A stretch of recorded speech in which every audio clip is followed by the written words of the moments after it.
It's time to install fret wires. I took off the clamps on the fretboard and I did just an initial sanding on the sides, tapered it nice and smooth um, all the way around the neck, um, and then I did a rough sanding on the top as well too. Eventually I'm gonna lay in some mother of pearl inlays. I had some, but I couldn't find it. Spent like hours looking for it and couldn't find it. So it'll turn up, and when it turns up, I'll install the markers. But yeah, initially you install the markers and you sand them flat, and then do the fret wires. I already started on the bottom, or on the last fret wires over here. I tend to do these at the end first, just to get a feel of it. Um, and what I do is I lay a piece of plywood underneath. I do this on the ground because I know that when I pound the fret wire with this mallet, it's got to be plastic. Copper's okay too, so it doesn't damage the fret wire.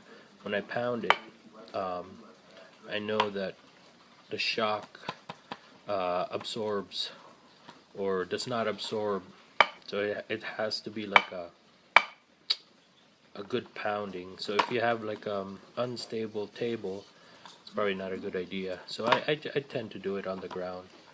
Um, it's just a little bit more stable and it sticks on to it a little bit better. Initially what you do, see these fret wires, they got rivets in it, and you lay it in there. You pound it with the mallet, and then you clip it off on the sides. Just clip it off with a flush cut nippers, wire cutters, and then once you have that, you get something like this.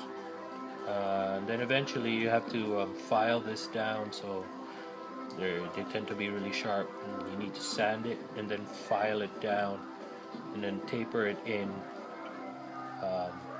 so it doesn't get you don't get cut when you're playing the ook. But yeah, I'm gonna do that right now.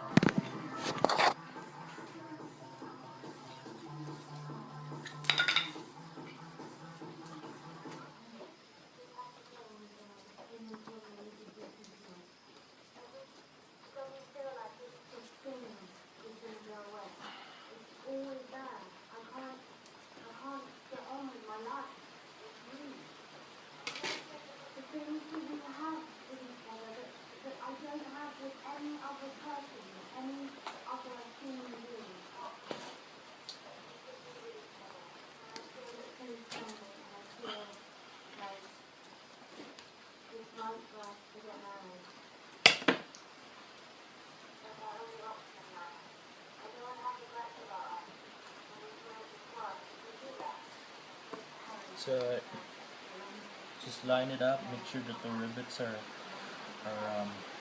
into the slot. And what you do is just you hold your thumb on this end, and then you're gonna pound one end first, yeah.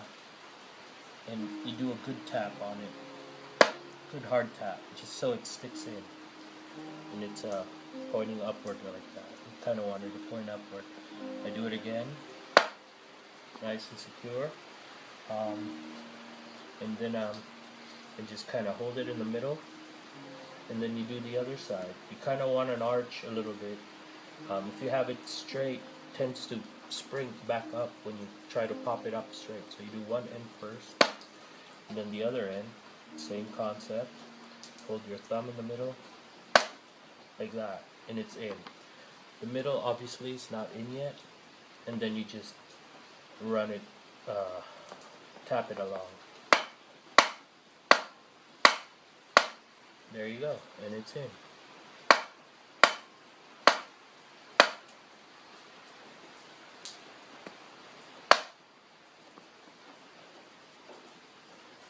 And then with your nippers, nip off the sides.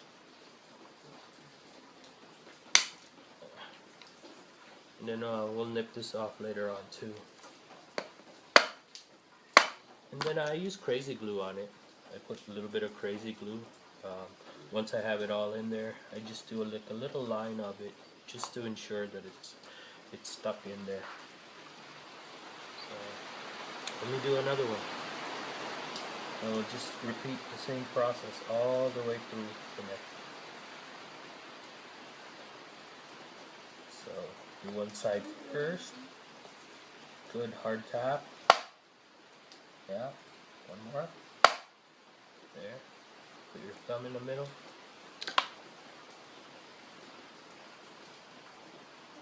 Do the other side now.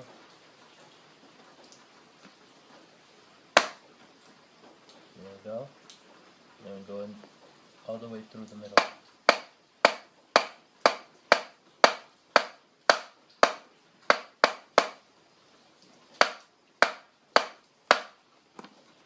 Nip it now.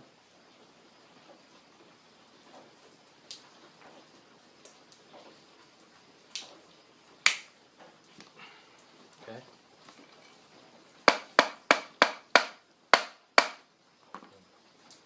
So you don't really need to pound it that hard. I'll do another one.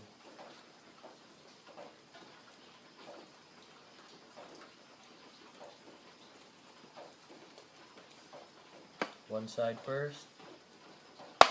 Good pound.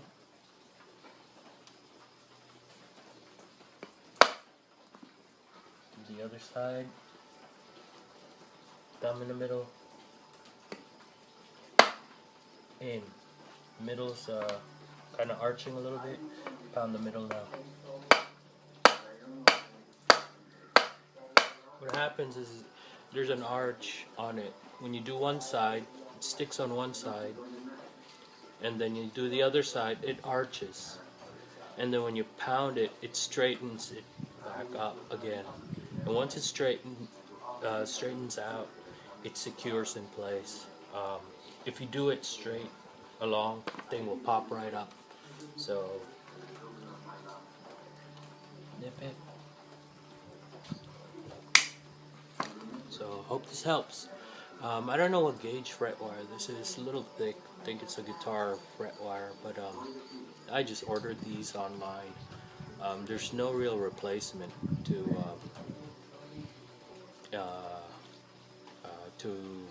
for fret wires.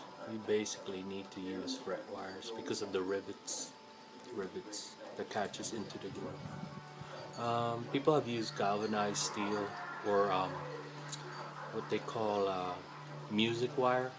It's what they use for hobby shops to make like axles and wheels for like model toys and stuff like that. I've seen people do that too, but you can never go wrong with real fret wire. It's a must.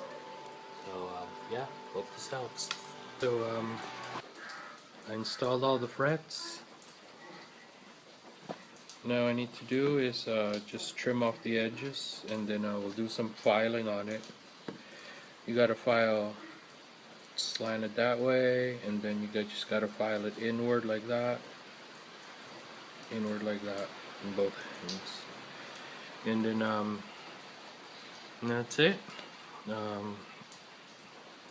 Then we dry plane or sand plane it one time over here just to get a good level on it. Ideally you need to get like a fret leveler, but I just have this ruler, and it seems to be lining up really good. When we plane it with a sander, it should even up. Then we just trim the edges, file it down, take all the sharp spots away, and yeah.